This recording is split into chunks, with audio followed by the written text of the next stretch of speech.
none se iyo umuntu yakiye Yesu umwami n'umukiza umuntu ashobora gukizwa yakarandi gakomeza ikamukurikirana? Yego, gukizwa ni ukwakira ubuzima bw'Imana muri twebwe, ariko kandi ubuzima bw'Imana muri twebwe bugira imbaraga nyinshi zo guhindura ubuzima bwawe bitewe n'uko ukomeza wicuma mu buzima bwo kubana n'Imana. Donge kwatura ko Yesu ari umwami n'umukiza w'ubugingo bwawe, ukizera ko Imana yamuzuye mu bapfuye, ukabyemera, uzakizwa. Ariko ntibihagije. Ukingaho ese ni gute umuntu karande yamuvaho canke umuntu yakorerwa deliverance uko abantu batwisi benshi bafite ico kibazo benshi? Ariko intsinzi yo gutsinda karande nukubaha Imana. Amen. Kwicomora mu icyo gisekuruza ukajya mu gisekuruza cya Yesu aricyo wavuze. Iyo umuntu amaze gukizwa Bibiliya avanga baba icyaremwe gisha, ukuvanga ibya kera biba bishize. Abantu bakunda kuvuga kuri ibyo bakagira ngo karande iri muri ibyo. Ibya kera biba bishize n'ibyaha. Yego. Gusambana bishobora kuba ko kubibabariwe. Yego. Ariko utari wagera ku rwego binesha. Kugira umunyembaraga muzima udafite karande wowe ufite, wemera ko muganira ukamubwira byose, ukamubwira aho utsindirwa, ukamubwira aho utsindira, ukamubwira ibikunanira n'ibikuremerera kugira ngo agufashe kubivamo. Iyo step iruta ibiganza. Ni ngombwa canke se gucira umuntu kugira ngo umusengere cyangwa kugira nagufashe deliverance kuzana ibintu, ni ngombwa canke umuntu iyo bamaze kumufasha umuntu ashobora kwibiza akavuga atereka nkorera umugisha ku mukozi w'Imana? Abantu benshi bakunda kubaza ngo isi gitambo ni iki kandi Kristo yaratambwe nk'igitambo kizima, yego, gishimwa, cyemewe, ibindi bitambo ni byiki. Ndagira ngo mbabwire igitambo cyatambwe cyitwa Kristo, yego, cyabaye igitambo gikuraho ibyaha. Nicyo cyonyine. Nta kintu watanga ngo wabarirwe icyaha. Gutura itanga ituro ryo kwihuza n'igicaniro, kuko igicaniro ntikivaho hatabaye ikindi gicaniro. Niba harabaye igicaniro cyo kuraguza, hakabaye igicaniro gitambirwaho ibintu kugira ngo bahamagare amashitani, abahe kubyara, abahe kororoka, abahe kweza, abahe kugira igikundiro. Murabizi ko kera barabikoraga bakajyanaho ibintu, yego, kugira ngo ibyo bakora bigira imbaraga. Twebwe Bibiliya itubwira ko amaturo yacu dutanga abasha kutuvuganira. Yego. Atuvuganira gute rero? Ntabwo ari ubwinshi bwayo twatanze. Abakozi b'Imana ibyo bakora biri mu ijambo ry'Imana, ariko tubikora nabi. Kubera iki? Tubana n'abantu batarekonesa, akamererwa neza kuzakwibuka bikaba ikibazo. None waruvuze ngo ese ngo ni wakorera umuntu deliverance mbere ngo yamara kumererwa neza akazakwibuka? Abibuka ni bangahe? Ariko ubundi abantu b'Imana bakora umurimo w'Imana bagakwiriye gutungwa n'abakristo ntibabeho biganyira. Kimwe gituma ubukozi bw'Imana buvamo ubueskoro, n'abakristo babigiramo uruhare. Gasanga turagaye abakozi b'Imana bakora nabi, ariko n'abakristo bakora nabi bo kugawa batarekonesa ibyo bakorewe. Barahari benshi badukurikira, barahari kandi barabizi. Uwamubaza ngo aho uvuye naho ugeze, abakozi b'Imana babigizemo uruhare. Urabazi, arabazi, ariko se yabakoze mwiki? Yabafashije iki? Amaturo akwiriye gutangwa, yewe ndetse umwami akwiriye guhabwa byinshi. Mushumba, ni iki kimenyetso kigaragaza ko umuntu yabohotse? Ikimenyetso kigaragaza ko wabohotse cya mbere nuko utsinda icyagutsindaga. Donge cya kindi kitwa karande. Niba bya bindi byose navuze, gukenyuka, ubusinzi bw'inzoga za karande abantu bakanywa, kugeza ubwo umuntu usanga ari dogiteri akarara muri ruhurura. Muherutse kubona uwo birukanye mu kazi muri guverinoma. Nero ni buriya se ni guverinoma mwirukanye, newe wirukanye, kugeza ubwo umuntu asinda, polisi kaza kumusanga kwiyarara kumuha ameze nka mayibobo, aba muri guverinoma. Iriya ni karande iteye ubwoba. Rero ikigaragaza ko umuntu yabohotse nuko ibya mirimo ngiriye irarangira. Hari abantu bakunda kurota inzozi zitari nziza, naho byaba bihure na bimwe turavuga by'amakarande. Abantu bakarota bona hari abantu baza gusambana mu nzozi, umuntu akarota asubira ku ivuko. Ibyo ni karande zikomeye. Iyo umuntu amaze kwimenyaho karande, akayimenya ko ihari, umuntu akabona uwo aganiriza akamubwira karande ye wasizwe. Kandi mbibutse hari ikintu gikomeye, ntabwo abasizwe bose birukana karande, ahubwo hari high level, hari level cyangwa dimension yo mu mwuka umuntu ageraho karande yayisengera igahita irangira. Gusenga everyday, gusenga buri munsi. Nusenga uzanesha. Nunanigwa gusenga uzaneshwa. Senga. Reka ngusuhuze inshuti ya Gusenga everyday, nizere kumeze neza mu bisazo muri kumwe nanje Imana kiza Edouard, abari mu Rwanda twabwira ngo turakunda mu inshuti zacu cyane, abari mu Burundi turasuhuje tubabwira ngo yambe, abari mu biyaga bigari mumva ikirundi n'ikinyarwanda n'ikinyamurenge, turabakiye kuri channel ya Gusenga everyday. Gusenga buri munsi nusenga uzanesha, ariko no gusenga uzanesha. Abari mu Burayi turabasuhuje tubabwira ngo Imana ibamugisha cyane cyane, inshuti ziri muri Belgique, abari mu Faransa, abari muri Sweden, turabakunda cyane mu inshuti zacu, mutugaragariza yuko muri kumwe. Abari muri Denmark turabasuhuje namwe tubabwira ngo Imana ibaho umugisha. Abari muri Asia turabasuhuje, inshuti cyane ziri muri Oman mudukurikira tubabwira ngo Imana ibaho umugisha. Abari muri Australia Imana ibaho umugisha. Abari muri Amerika turabasuhuje by'umwihariko, abari muri Canada inshuti zacu tuzinanye, Imana ibaho umugisha cyane kubwo guhitamo ibiganiro byacu. Nkuko muri kuri kamera gusa turi kumwe n'umushumba, mushumba muraho neza Edouard. Watangira wibwira abantu bagusenga everyday batuye ku mpande zine z'isi. So murakoze kumva ikaze kuri kamera za everyday gusenga cyangwa se gusenga everyday. Nishimiye kuhabwa ikaze, ntabwo bamenyereye ariko uri inshuti yanjye turaziranye, ariko n'abandi hariho abatuzi hariho n'abatatuzi. Amazina yanjye nitwa Ndorimana Edouard, ndi umupasiteri nshumbye itorero hano i Remera, dukorera kuri Nazareth, niho dukorera materaniro yacu ya buri munsi. Mvuye hano Kibagabaga. Ego ndi umugabo nubatse, ndashima Imana nagira ubwo buntu. Ego hari abantu hora gukurikirana mu nyigisho cyane nyinshi ku itorero ryawe, bari muri uyu muji ndetse bari no muri Kigali, bashobora kubavuga batese uriya mushimo twazamubona gute. Aka kanya tutarinjira mu kiganiro dutaranasenga, wababwira ngo umuntu ushobora kuba utuye muri umuji wa Kigali cyangwa ukamuyobora urusengero, ukababwira n'iminsi musengaho. Okay, murakoze cyane. Umuntu yifuza kutubona mu buryo bwo kuba twabana mu materaniro, dusenga kuwa gatatu kuva saa 4 kugera saa 2 za nimugoroba, no ku cyumweru kuva saa 6 n'igice kugera saa 10 za nimugoroba. Ubwo urumva aho duteranira ni Remera, aho hitwa kuri Nazareth, ni hariya kuri feruje zo mu Giporoso, uzamutse gato gana kuri gare hari station ibanza yitwa SP station. Uca haruguru yayo na gahanda k'ibumoso uzamuka, ugaca ruguru iyo station karatambika kakakwinjiza neza mu rupangu rw'urusengero. Abaturuka kuri gare baturutse haruguru nabo baramanuka ku gahanda k'amabuye, aho kitwa ko gatangirira ari naho karangirira umanuka. No kuvuga ngo ni buryo uca haruguru iyo station ahahoze Banque Populaire. Hirya gato ya banki hari akabari kitwa Kamageni. Kamageni na akabari ni na restaurant.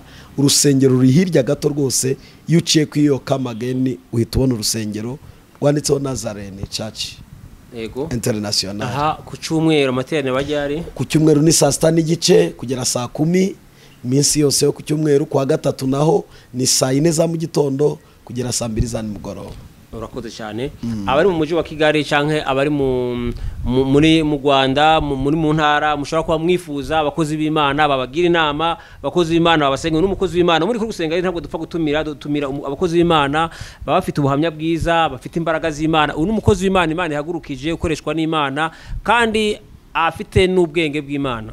Mukozi turagushimira rero kuri gusenga ibi watangira usenga Imana. Ntari nasenga, twafasha n'abadukurikira hanze, live streaming abantu bashobora gukurikiraho amateraniro yacu. Channel yacu yitwa Duhumurizanye TV. Tugira ebyiri, hari iyanjye yitwa Edouard Official, ushobora kwibona amateraniro yacu. Hari na Duhumurizanye TV, niyo ica amateraniro cyane. Edouard Official ica inyigisho zanjye, ariko amateraniro ni kuri Duhumurizanye TV. Ugiyeho rwose amateraniro yakurikira iminsi yose. Murakoze twasenga tukubaha Imana. Turagushimye mwungeri mwiza, tugushimiye umwanya mwiza uduhaye, tugushimiye ko wateguye kugira ngo imitima y'abantu ihumurizwe kubw'ijambo ryawe.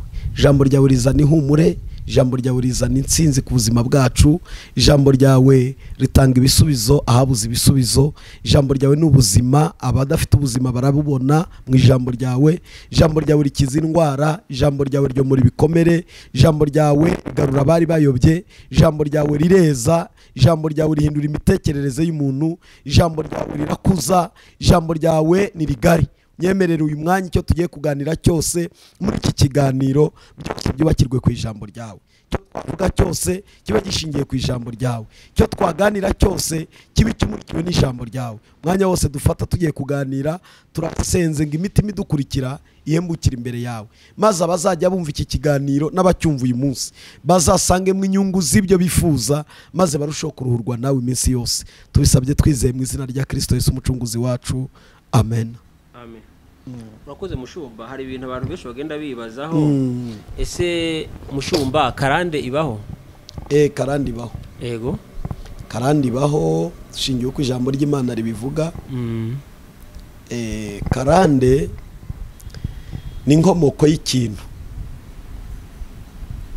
Buriya nuko icyo bita akarande k'inkomoko y'ikintu, aho gikomoka, isoko y'icyo kintu, uburyo cyakuze mu muryango cyangwa se mu bantu runaka, kikaba uruhererekane mu bantu bazakurikira muri uwo muryango cyangwa se muri generation mu gihe kizaza, abantu uko babayeho, ibyo babayemo, ibyo bakoraga bigakurikirana bazakurikiraho. Rero nicyo cyitwa karande.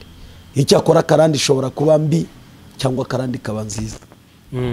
None se iyo umuntu yakiye Yesu umwami n'umukiza, umuntu ashobora gukizwa ya karande igakomeza ikamukurikirana? Yego.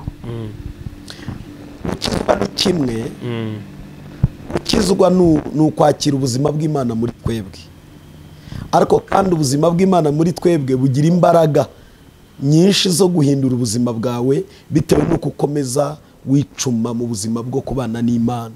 Donc gukizwa ni amagambo watura, Bibiliya niko tubwira mu Baroma igice cyaho cya 10 n'umurongo waho wa 9 n'uwa 10 harabivuga. Imanutse icyo gice haravuga ngo akanwa ni watuza ko Yesu ari umwami n'umukiza, ukizera ko yapfuye akazuka mu bapfuye, uzakizwa, ukabizatura gusa.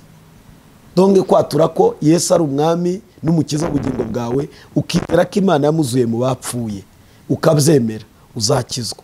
Ariko ntibihagije kubivuga, ntibihagije, kuko kwinjira mu nzu ushobora kwinjira muri sako ariko uzumbuka utarabyinjira. Rero iyo dukijijwe ni icyumba kimwe kitwinjiza muri sako, ariko kugira ngo dukurwe mu ntege nke, dukurwe muri karande, dukurwe mu mivumo y'abatubyaye n'abo twakuriye n'ubuzima twabayemo, n'indi step. Rero ni ikindi cyumba. Rero ushobora gukizwa ariko karande ikaba igihari bitewe n'uburyo bwawe bwo gusabana n'Imana bitari byagera ku rwego. Ukingaho, ese ni gute umuntu karande yamuvaho canke umuntu yakorerwa deliverance? Uko abantu batuye isi benshi bafite ico kibazo, benshi bafite ikibazo ngene babohoka, ngene izo karande zabavaho, kuko benshi barakijijwe baranasenga, ugasanga hari ibintu bikomeza bibakurikirana. Icyambere no kubanza kwimenyaho karande. Karande ufite ni yaturutse kuki? Iyo karande niba ari yo mu muryango iwanyu, reka turebe, ishobora kuba ari iwanyu kwa papa cyangwa se kwa mama wawe, mw'ibyo bisekuru bibiri, kuko umuryango ubakiye ku bisekuru bibiri. Igisekuru cy'umugore n'igisekuru cy'umugabo. Hari ibisekuru biba byararaguje, hari ibisekuruza biba byaragiye bigaterekera, hari ibintu baba barakorewe, nabo babyara abana bakabikorera abana babo, abana babo babyara abuzukuru bakabikorera abuzukuru, bikaba ibintu by'uruhererekane. Kuko ubutumwa bwiza rero butatangiriye hano mu Rwanda, ahubwo bwaje buva ahandi buza mu Rwanda, bugenda buhindura ibintu. Ariko ikintu cya mbere mu bukristo, umuntu kwimenyaho karande. Karande mfite ni y'ubusambanyi, ni y'ubujura, ni yo kwica, kuko hari amaraso avusha. Hari abantu bafite amaraso avusha yani cyangwa avusha amaraso, bihutira kwica igihe cyose, afite speed yo kwica, no kwica umuntu biramworohera. Ugashobora gusanga na karande. Hari abantu bafite ka karande k'ubusambanyi bw'akarande, ku buryo usanga bashaka abagore 10, ushatse bake agashaka nka 3.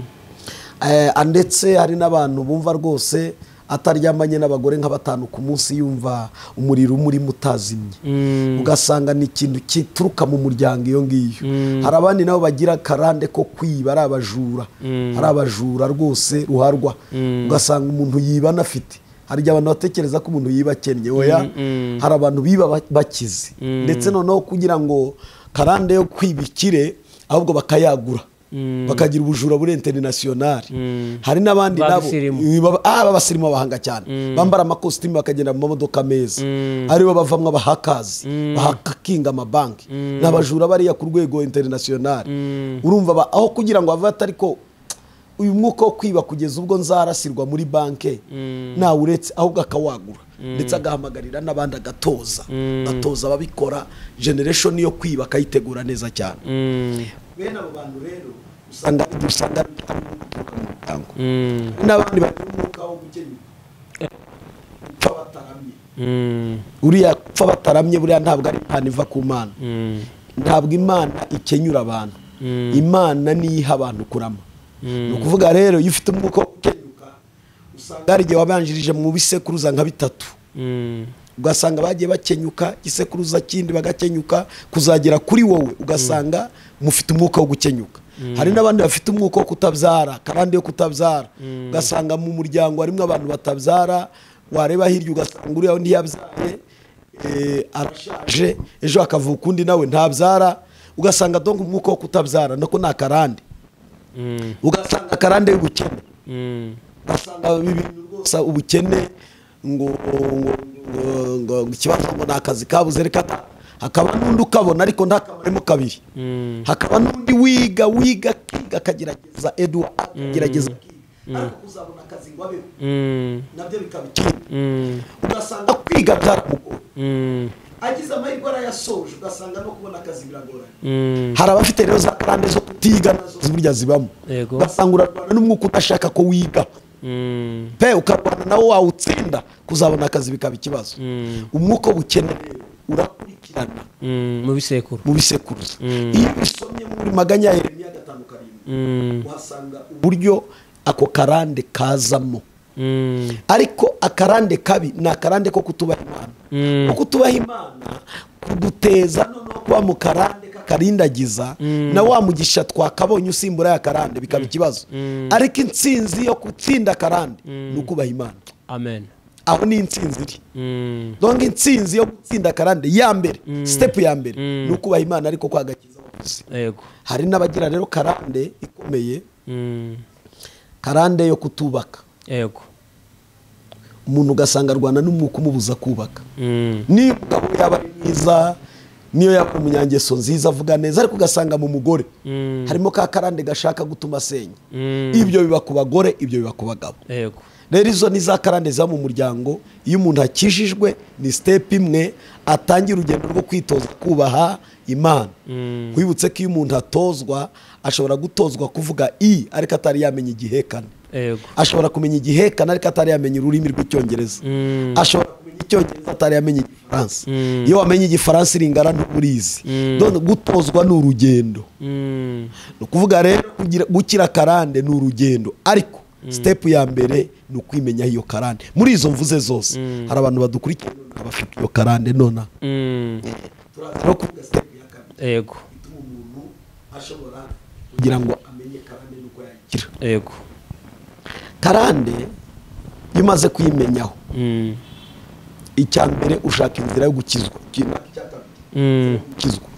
kugira ngo ukizwe kwikura mu gisekuru kwicomora mu icyo gisekuruza ukajya mu gisekuruza cya Yesu aricyo wavuze iyo umuntu amaze gukizwa Bibiliya avanga baba icyaremwe gisha ukuvanga ibya kera biba bishize abantu bakunda kuvuga kuri ibyo bakagira ngo karande iri muri ibyo ibya kera biba bishize n'ibyaha yego gusambana bishobora kuba ko kubibabariwe yego ariko utari wagera ku rwego binesha kwabarirwa ikintu ni kimwe kwemera ko wakoze icyaha yego ugahabwa imbabazi yego ukababarirwa ibyo wakoze muri bwa butamenya yego noneho rero imbaraga zigutsindishiriza yego kugira ngo utazongera gukora icyo yego nicyo kintu gikomeye imbaraga zigutsindishiriza rero abantu babiri yego deliverance nyayo tuvuga ntabwo ari ibiganza turambika ku bantu ni ikiganiro kugira umumenta umuntu wigiraho ukamugira inshuti yego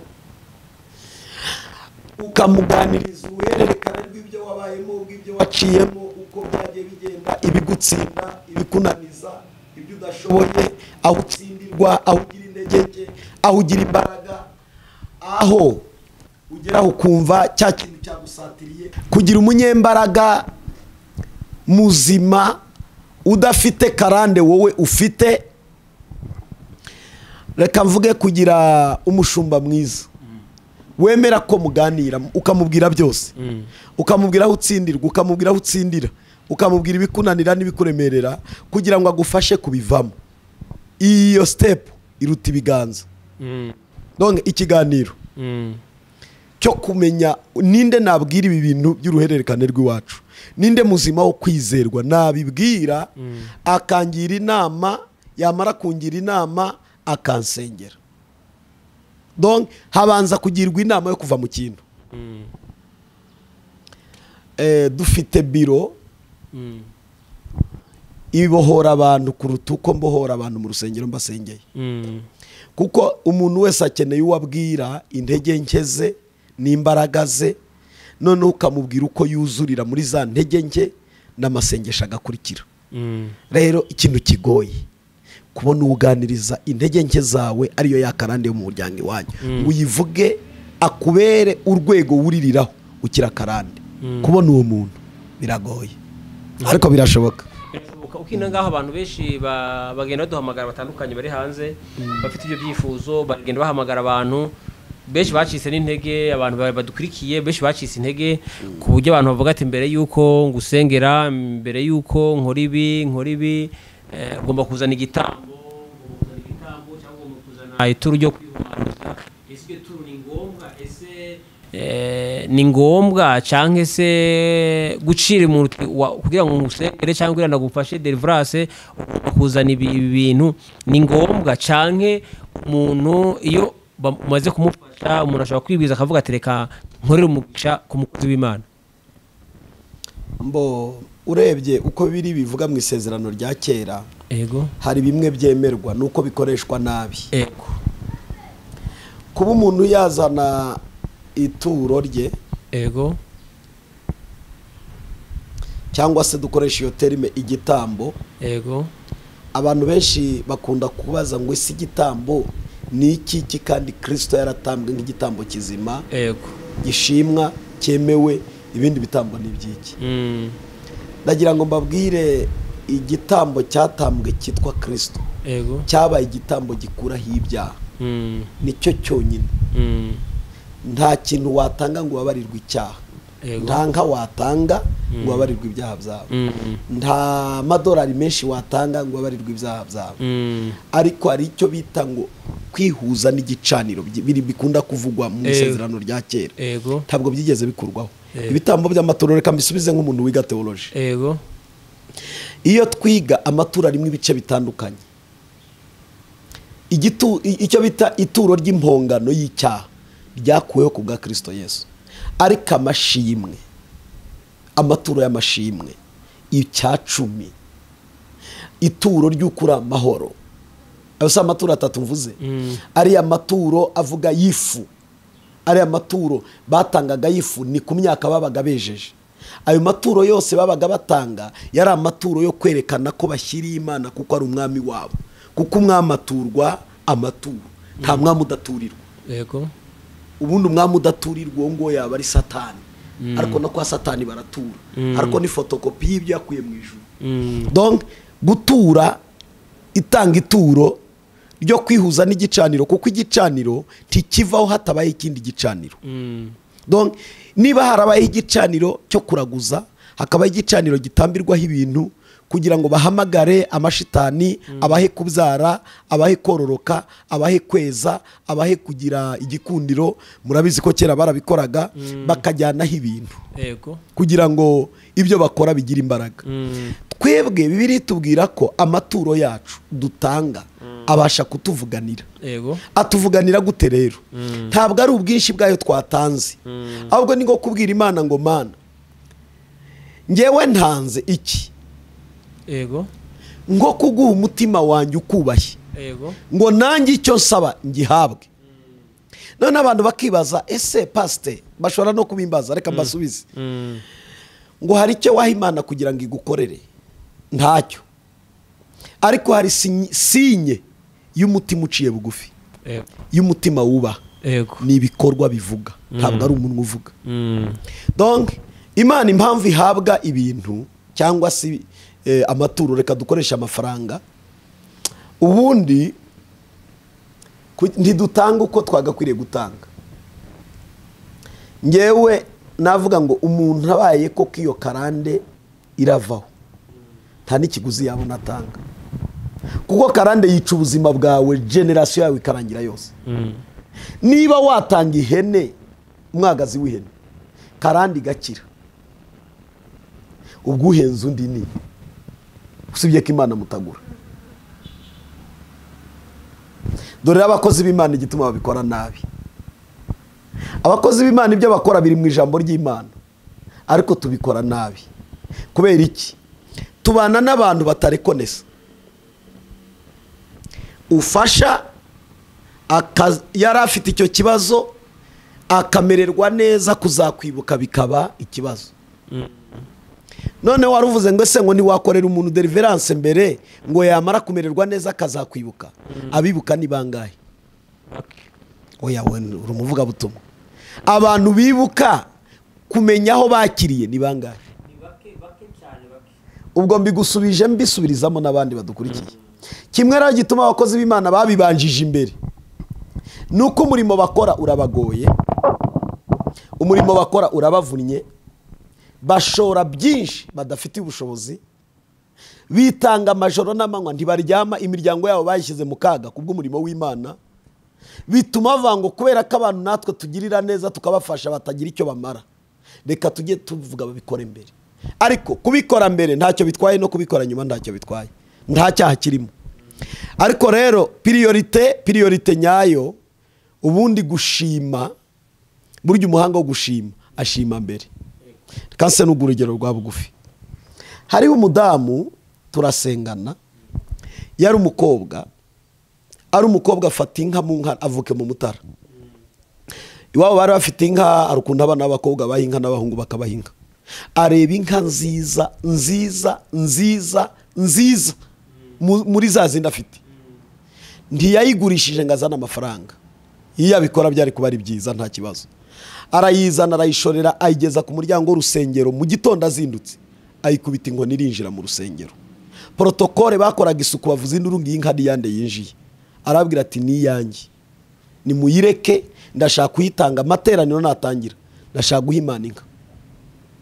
Iyo birebye bavango yari yavangiwe, ariko ntabwo ari ukuvangirwa, ahubwo ni ukwizera ku murimo. Ageze imbere amateraniro atangiye, pastor avata ariko se ibi bintu mwakoze ndibibaho. Umwana araburana ati no, naje guka umusore uzandongora. Logique, shize logicoma umva umwana ntabwo ari byo, ariko uko kwizera kwe ni ukuri. Ayivugiraho amagambo, nicyo nenda kukubwira. Ikibazo si inka yatanze, amagambo ayivugiyeho ku ruhimbi. Aravanga iyi nka si nyihaye pasiteri, nta n'umukristo nyihaye, nta n'umuyobozi nyihaye, nyihaye Imana muri iyi nzu yayo. Ngoye umusore mbere yuko azangwa. Mwumva amagambo ari kwivugiraho. Ngewe Mana ngoye umusore mbere yuko azangwa mu maso yawe. Icya kabiri, ndasaba iyi nka ntanze uzamba umusore uteye utya umeze gutya, ukijijwe, ufite ibi, wujuje ibi. Ngiye impamvu yo gutanga inka yanjye. Urakoze, ndagushimiye kubimpaye, nanjye ntanze icyo umutima wampase gutanga. Amen. Aragenda aricara, inka barayisohora. Ababirebye harimo abantu babiri, bamwe baravuga ngo baharimo ubuyobi, abandi bakavanga ariko se ni ukwizera. Ariko nanjye naba muri side imwe, ni ukwizera. Arangije, nta myaka ibiri yashize, haza umusore wari wararangije masters, yakoraga muri UN, yahembwaga 1,400,000 umushahara. Yari yavuze ko ashaka umusore ufite amafaranga, kandi kubivuga si icyaha, ni icyifuzo nk'ibindi byose. Araza aramukunda, agiye kumukwa, amukwa 3,000,000 inkwano. Inka yatanze ntiyari irenze 1,000,000. Noneho si ukumukwa gusa, arangije aragenda aramugurira imodoka nziza ya 24,000,000 batari babana. Bagiye kubana, umwana aranezerewe, yaravuye ku biro 50 ageze ku biro nka 80. Niba hari abantu bafite urugo rwiza, nibo. Niba ari abantu babana neza, nibo. Umugore nta kazi agira, umugabo yaratumbagiye arazamuka, ku kwezi nubwo umugore adafite akazi yamugeneye 1,500,000 ye iyo kujya arya nibuze mu kwezi, asohokana n'abandi bana biganye, akamunezeza, kuko yabikoze mbere, yabisabye Imana, atanga ituro rye ry'inka. Rero kubikora mbere ni byiza, no kubikora nyuma ni byiza. Nta rubanza rukwiriye kubamo ngo kuki babikora mbere. Umuntu akubwiye ati tanga ituro ryo kwihumanura dukure iki kintu, ntabwo abayobye. Icyakora hari abantu bakabya abakozi b'Imana, ugasanga umuntu aravuga ngo kugira ngo mbigukorere urishyura 5,000,000. Wende uwo muntu nta na 1,000,000 yari yigera akoraho. Donc urumva n'igikorwa kidashoboka. Umuntu akwiriye gukora ikigendanye n'icyo umutima we umuhata gukora, akagikora. Yagikora mbere, yagikora nyuma. It's a fine, nta kibazo. Ahubwo rero byumvikana nta umuntu yafatira amasengesho y'imisi 3. Ngo kwiririze nanarangiza amasengesho ntashobore no kwiyakira vuye muri arimo aragusengera, arimo aragufasha. Ko n'ubundi kuja kwa muganga, umuntu yishura asagiye kwa muganga. Reka twe kubihuza no kwa muganga. Kwa muganga buriya wende umuntu arishyura, ariko mu Mana sinyishyu. N'ubundi ni igitambo nyine. Ni ukuvuga ngo kimwe gituma abantu b'iwacu hano mu Rwanda bakiri hasi no mu iterambere, bahaye Imana ibiganza bisaba, ariko ntibahaye Imana imitima itanga. Ntabwo mbivuze kugira ngo bampe amafaranga, nta nubwo mbivuze koko ndi umupasiteri, ariko ubundi abantu b'Imana bakora umurimo w'Imana bagakwiriye gutungwa n'abakristo, ntibabeho biganyira. Uwitwa koko yamenye Imana yagakwiriye gukora ibyiza mbere, apana nyuma. Donc reka nse no urugero rwa bugufi. Uyu mwanya kuza ugasanga pasiteri ngagusengere muri ofisi, ufite 200,000, 300,000, 400,000, 500,000 amadolari 100, 1,000 cyangwa 1,000 bingahe, ntunayicare muri iyo biro ngo uvuge ngo ese iyi biro yishyurwa iti, ese uru rusengero rwishyurwa gute, ese uyu muntu unkorera deliverance abaye hati, nubwo atagira icyanyaka. Nkwiriye gutekereza ko kubohoka kwanjye gukwiriye kujyana n'umutima nanjye ushimira Imana, aba bantu bakora uyu murimo bakabaho. Kimwe gituma ubukozi bw'Imana buvamo ubueskoro, n'abakristo babigiramo uruhare. Ubundi ntabwo wowe Edouard ufite kamera waguze, ufite umwanya wo kwirirwa udushaka kugira ngo tuboneke, bikagusaba imbaraga zingana gutya. Utaryama hejuru ya gusenga every day, yatari business washinze yawe, ari business ya Yesu ikiza abantu. Ngo uyu mwanya tuze gusanga nta nkweto nziza wambaye, nta shati nziza wambaye, nta modoka ugenderamo, wirirwa wirukanka n'amaguru na kamera ku mutwe, ufite abantu bavuga ngo twarakize twaranezerewe ku bwa Edouard. Ni kibazo cyabo bantu. Bagakwiriye reconnaissance, kurekonesa ibintu kuvata, ariko uyu mugabo udufasha buri mugoroba tubona notification, buri gitondo tubona notification, ubutumwa butugeraho. Ibi bintu abitegura ate, bimutwara izihe mbaraga? Iyo rero abantu batabitekereza, bituma Edouard azakora akazi nabi kugira ngo abone ibimwunganira agakore. None agashyiraho amabwiriza ye atandukanye n'ibyari bikwiriye. None imbaraga zo kugaya zikaba nyinshi, ariko izo gufasha wa muntu ngo amukure mu mugayo zikabura. niyo mpamvu kwirirwa kuri kamera abantu bagayana nta mwanya n'ubuswa kanongere mbivuge gufata iminota 30 ugaya abantu wowe nta participation yawe igaragara nibuze ngo uvuge ngo twakosora ibiduciye muri iyi nzira kandi nibuze intambwe yawe ikagaragara aba ari ugukererwa mu bitari ngombwa kabisa. uyu mwanya dufite abakristo bababaye koko bahangayitse kubera abakozi Imana babahemukiye ariko dufite n'abakristo neza n'aba Edouard bano n'abandi barumuna ba Edouard n'abakuru babo ariko bakubitikiye mu murimo nyamara bo bafashije kubohoka ari benshi. Rero nucika intege uzashyiramo escroquerie yo kumubwira ngo yambe ngubohore nyuma cyangwa se Imana irambwiye ngumbibi kugira ngo ngukorere ibi kubera ko rero nawe yashonje yakubititse ibibazo byamuzonze donc agiye kujya mu ntege nke akore nabi nyamara ba bantu bamukurikira afasha niyo bakamufashije nawe kubohoka agakora bya bindi akora neza. Ariko iyo tubivuga tuvuga igice kimwe gasanga turagaye abakozi b'Imana bakora nabi ariko n'abakristo bakora nabi bo kugawa batarekonesa ibyo bakorewe barahari benshi badukurikira barahari kandi barabizi uwamubaza ngo aho uvuye naho ugeze abakozi b'Imana babigizemo uruhare urabazi arabazi ariko se yabakoze mwiki yabafashije iki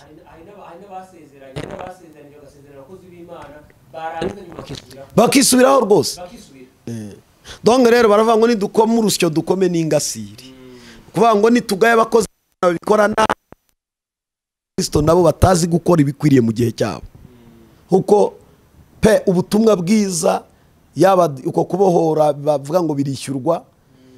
Hari umuntu waje arambwira ngo ariko pastor ngo kubona ngo njya ahantu umuntu akambwira ngo nishyure 50 kugira ngo amfashe gusenga ankure ikintu kindiho ati nayamwimye namubwira ngiye kugusengera ariko we wayagusabye ntabwo nawe ndamugaye we wayagusabye si mugaye ngenda gusengera sinayagusabye ariko sinivuga neza ngo ninjye ukoze neza kuko wenda yagusabye kugira ngo akusanye kuko nari muzi yishyura miliyoni 3 sare akoreramo biro ayishyura ibihumbi bigera muri 500 zo si miliyoni 3 na 500 katagira kandi kazazayakoreye. Ariko kubera ubwenge bwacu bugarukira ku mitima y'imiruho yacu gusa wowe ureba ko 50,000 bakubwiye ngo wishyure ari ikiguzi baguciye ukirengagiza ko bakorera iyo zone barimo iyo around barimo ako kanya bayishyura miliyoni 300 ngaho nkubaze wenda nta batera nkunga afite nta bazungu kandi niyo yagira abazungu twese turabazungu mu bwami bw'Imana nta muzungu nta mwirabura uwo muzungu utanga $2,000 nawe waba muri bugatanga 1,000 uwo muzungu utanga kubaka urusengero nawe wakubaka amashuri. Icyangombwa nukumenya ngo ngewe ko nshaka kubohoka icyo ntanga kirangana no kubohoka kweri ubundi iyo wahaye agaciro icyo ugiye gukorerwa icyo utanga gihinduka ubusa.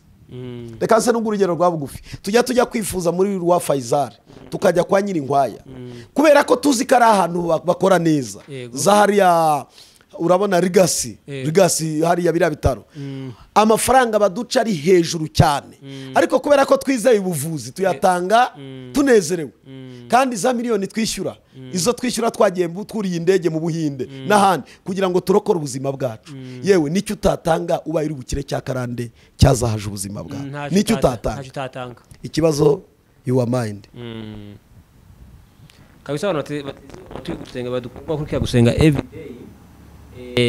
Iki kibazo ni kibazo gikomeye cyane kibabaje abantu cy'amakarande ariko ikibazo twarimo turavuga ngo ese kubona umuntu wizera nicyo kibazo icyo nicyo kibazo ni kibazo kubona umuntu wizera noneho hari gihe umuntu abayeho n'abantu baba escrow benshi badafite n'izo mbaraga badafite n'ubushobozi bakabyitirira n'uwo muhamagara ntawo bafite batawufite noneho bagera ku muntu muzima bagafunga amaboko kavuga twahaye abakozi b'Imana baraduhemukira twahaye ese cyatugaragariza uko watameze cyo kimwe n'abandi niki urabivuga iki mukozi b'Imana icyo nabivugaho ndashima Imana kuri umusore nabizi ko utari washaka wagize abakobwa warambagije bamwe baragukunda abandi ntiwabakunda cyangwa se nawe ntibagukunda uyu mwanya uracyakomeje umunsi umwe uzahura n'uwo muzabana reka mbabwire ngo nibakomeze mu bihumbi by'abapfu harimo n'ibihumbi by'abazima nakomeze yizere nakomeza ashakisha. Icya mbere ni amakuru, yanze bikunze uri umukozi w'Imana, intama ikunyuzeho ikavuga ngo ninde wamfasha kuva muri iki kintu, nzi ko wamuyobora uko bikwiriye. Rero niba uhari wamuyobora, hari n'abandi bazima bahari, icyakora hariho n'abarwayi, ariko komeza urwo rugendo. Icyo nzi cyo ni kimwe, uzabohoka. Amen. Uko byagenda kose. Erega hari ikintu ndokoka jenoside, navuye mu bana 400 bapfuye, imirambi njyamye hejuru, ariko ndayibirinduraho kuko ndi kumva ko mpumeka, abapfuye ndabahirika, nge muzima mbavamo, nkomeza urugendo rwo gushaka ko nava muri iyo mirambo. Nyivuyemo ndasohoka ngera hanze, abicanyi bamfata mateka babambonye, bari barindwi, 6 habura uwanyica, umwe aravatini mumpe mumwicire hariya hepfo. Arebye uburyo ndokotse, arebye nuko mvuye muri abo bantu, aravatisha genda uzagwe ku bandi, irukanga nawe arandeka ndagenda. Urwo rugendo narimo mpunga abicanyi kandi mvuye mu bapfuye, naje kugenda mfatwa ndekurwa, n'urugendo rurerure, ariko naje kurokoka uyu munsi ndi muzima. Rero iyo nza kuvuga ngo nanjye napfuye, nkavuga ngo ndyamye hejuru imirambo nimuze mu nkata umutwe, abari bahari bashinzwe aho kazi bari bahari, ariko narwanaga inzira yo kugenda nshaka aho naca. Hari ikintu ushaka kubwira aba bantu, inzira yose yo kugira ngo ugere ku cyo ushaka irahari, ntirarangira. Nubwo wahura n'abarangiriye muri iyo nzira, nukomeza imbere hari abazimu uzahura nabo. Yes, rero sinita cyane ku baguye mu nzira, ndita ku bazima bahagaze ba Edouard n'abatwebwe n'abandi. Yari yigeze kuvuga ngo Mana, Yezebeli aragenza ubugingo bwanjye ngabwice, yisha abantu uzi bose, ni njye nyine usigaye. Imana yamusubije ngo iki? Hari 7,000 muri Isiraheli bitari byapfukamira Bayali. Abakozi b'Imana bazima barahari, abafite impano z'Imana barahari. Iyo mbohora abantu, ndi gusengera abantu bakitura hasi ara mu rusengero, abadayimoni bakavuza induru, babyitirira Satani. Nicyo kibazo cy'Abanyarwanda. Ese mbabaze, niba imbaraga zikomeye zigira Satani, Imana twayikurikiye iki? Edouard, niba Imana yacu itabohora umuntu ngo imukuremwe abadayimoni, bikitirirwa Satani, iyi Mana dukorera ni Mana ki? Kandi bibiri kuvuga ngo hari ibimenyetso bizaranga abantu ko bizeye, bigenda bizeye cyane, bazarambika ibiganza ku barwayi bakire, bazarya ibyica ntacyo bizabatwara, bazirukana abadayimoni, bazirukana imyuka mibi. Ariko hari igihe nkora mu mufuka ndimo nsengera abantu, umuntu akavuga ngo dorakoze kugikokosha, ngo buri imbaraga ziramanutse. Ukibaza, wajya kureba nta n'igiceri mba nifite hano mufuka, nta n'akantu kanarimo. Ariko kubera ko ufite aba contre 6, abantu barwanya umurimo w'Imana, abanyeshyari, imirimo y'Imana bayibatiza ya Satani, bigatuma n'aba bandi bahorana ubwoba. N'uwitwa ko afite imbaraga bamwita ko ari umuntu uri gukorera Satani. Kandi n'isezerano Yesu yanaduhaye, yaravuze ngo ntagira umuntu anyizera ibi nkora nawe azabikora, ndetse azakora n'ibirushirije cyane. Kandi iyo niyo ntego nziza, guhora wifuza gukora ibirenze iby'Umwami yakoze, kuko twe dufite igihe cyo kubaho kirekire. Ntabwo tugomba gukorera ku ntego y'ibyo yakoze gusa, ahubwo aravuze ngo unyizera azakora ibiruta ibyo nkora. We yabikoze mu myaka 3, twe tumara imyaka 80 turiho dukorera Imana, kuki tudakora ibiruta se? So rero cyambere cya kabiri nari ndimo mvugaho ni ukwemera. Icyakoze uza gusaba ituro ryose rivango kugira ngo babarirwe ibyaha, ntukarimuhe, kuko icyo nicyo Yesu yakoze. Ariko ibindi byose bigomba gukorwa uko byanditse. Amatura akwiriye gutangwa, yewe ndetse umwami akwiriye guhabwa byinshi. Mushumba, niki kimenyetso kigaragaza ko umuntu yabohotse? Ikimenyetso kigaragaza ko abohotse cyambere nuko utsinda icyagutsindaga. Donge cya kindi kitwa karande, kuko mwibutse ko karande yose iraganisha ku by'Imana yanga. Iyo wageze ku rwego bitsinda uba wabohotse, ariko ikibikora uba utari wabohoka. Donge kubohotse habaho kubohoka kuko umuntu aboshywe. Kuba rero nta wabohoka, donge nta wagaragara ko yabohotse agikora bya bindi yakoraga, ahubwo abakiboshye. Kimwe kigaragaza ko umuntu yabohotse nuko ava kuri bya bindi yakoraga agakora ibitandukanye n'ibyo yakoraga, akabagamo. niba bya bindi byose navuze gukenyuka ubusinzi bw'inzoga za karande abantu bakanywa kugeza ubwo umuntu usanga ari dogiteri akarara muri ruhurura. Dufite abantu bize muherutse kubona uwo birukanye mu kazi muri guverinoma. Nero ni buriya se ni guverinoma mwirukanye niwe wirukanye kugeza ubwo umuntu asinda polisi kaza kumusanga kwiyarara kumuha ameze nka mayibobo aba muri guverinoma. Iriya ni karande iteye ubwoba. Rero ikigaragaza ko umuntu yabohotse nuko ibya mirimo nk'iriya irarangira. Narasindaga narakijwe sinkinywa inzoga, narasambanaga singisambana, naribaga sinkiba, nari umwicanyi sinkicana. Donge nari uyu n'uyu ariko dore ubuhamya bw'uyu munsi. Ntitwabyaraga uyu munsi twarabyaye, ntabwo twaramaga uyu munsi dore turi kurama. Donc nuko haboneka igikorwa kigaragaza ko hari cyasimbuye cya kindi cyari cyarakuboshye. Nibyo bimenyetso bigaragaza ko umuntu yabohotse. Yego. Wakoze hari ikindi kintu abantu bakunda gutekereza base ni iki kigaragaza ko umuntu yabatijwe mu mwuka wera, ikintu kigaragaza ko umuntu yabatijwe mu mwuka wera. Ese no kuvuga mu ndimi, ese no guhanura, ese no kwerekwa, nubwo nabwo birimo, ese ni iki kigaragaza ko umuntu yabatijwe mu mwuka wera? Ikimenyetso cyo kubatizwa mu mwuka wera ntabwo ari impano, ahubwo umwuka wera atanga impano. Iyo wabatijwe mu mwuka wera, iyo umwuka wera ukabatizwa mu mwuka, ugira amahoro aturuka ku Mana, ugira ibyishimo bituruka ku Mana. Umva ikimenyetso cya mbere nuko iyo ubatijwe mu mwuka wera cya mbere wumva ufite ibyishimo, ugira amahoro, ugira ibyishimo, ugira umunezero bidaturuka ku kindi cyari cyo cyose.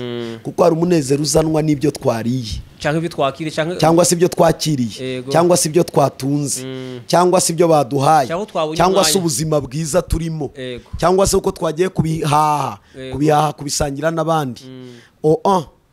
Kimwe mu bimenyetso by'umwuka wera nuko umuntu anezerwa akishima nta kintu na kimwe ashingiyeho gishingiye ku byishimo bye.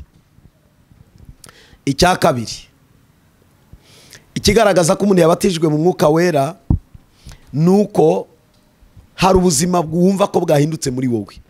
Kandi iyo ubuzima buhindutse muri wowe, isi y'umwuka kundi ikoze. Iyo habayeho guhinduka k'ubuzima bwawe buhinduwe n'umwuka wera, umubatizo mu mwuka, habaho changement. Donc aho wari utuye mbere utaruzura umwuka wera, urimurwa ugaturwa mu bundi buzima. No kuvuga ngo ubwo n'ubuzima butagaragara, n'ubuzima budafite ishusho igaragara, ariko n'ubuzima wewe enjoying. Ububamo ukabunezererwamo, ukabuviva, ukajya wumva burakuzuye, ukumva wabwira abantu ibintu utavugaga, ukumva watangariza abantu amahoro kandi nawe ugaragara nkaho ntayo ufite. Donc ubuzima bwo kuzura umwuka wera ni icyumba uvanwamo cyo mu isi ituzuye umwuka wera ugashyirwa mu kindi cyumba. Impano rero uzihabwa n'umwuka wera: kuvuga indimi, guhanura, kwerekwa, kwigisha, kuvuga ubutumwa no kubwiriza. Impano zose ni ikimenyetso cy'ufite impano ko yuzuye umwuka wera. Nta muntu ugira impano y'umwuka adafite uwo mwuka. Nta muntu ufite impano y'umwuka adafite uwo mwuka, kuko umwuka utanga impano ni uyitanga, iyo mpano ikabasha gukora neza. Iyo icyakora umuntu ashobora gutakaza umwuka agasigarana impano, ariko impano yari yarayihawe. Ego. Uzi ko hari abantu tubona baba baranaguye ariko impano zigakomeza zikora. Yego, ni kado yahawe n'umwuka wera. Umwuka wera agezaho kuko umuntu yananiranye arigendera, ariko ni kado, ni impano. Ni nk'uko umuntu ikintu iyo mucanye umubano ntabwo ujya kukimwambura, oya arakigumana. Rero impano ni kado y'umwuka, ariko umwuka ashobora kugenda, impano igasigara.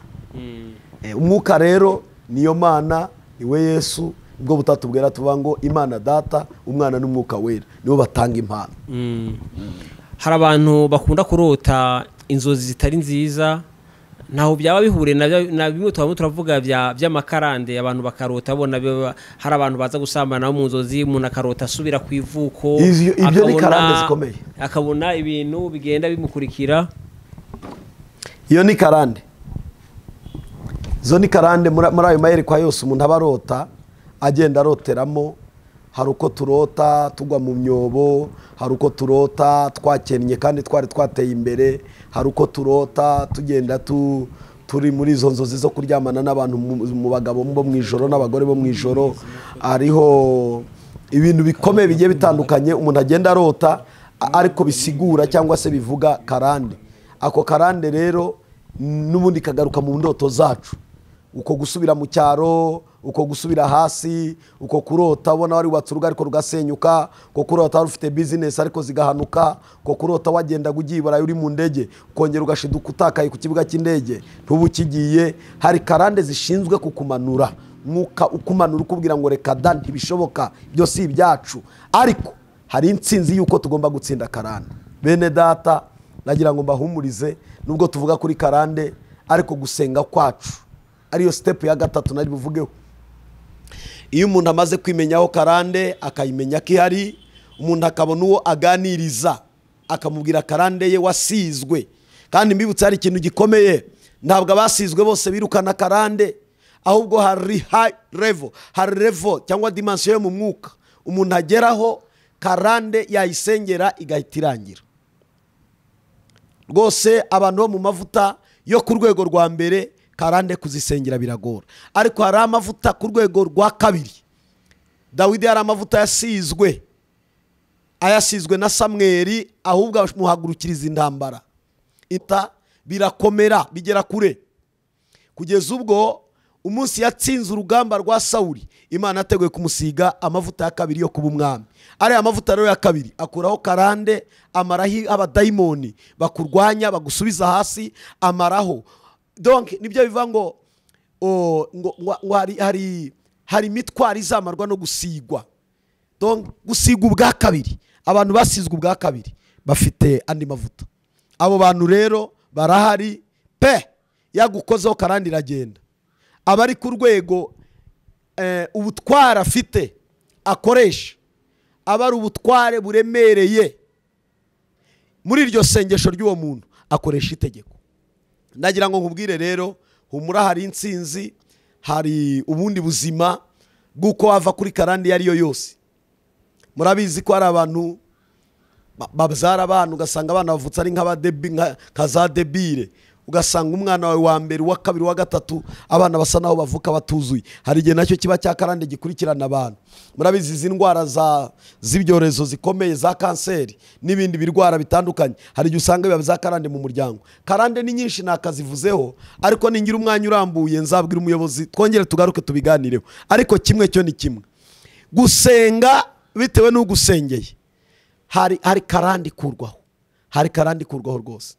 Ndagira ngo tuze kugana ku musozo dusoza iki kiganiro kugira ngo tuzagicumbukure twongere dukomeze tuganire.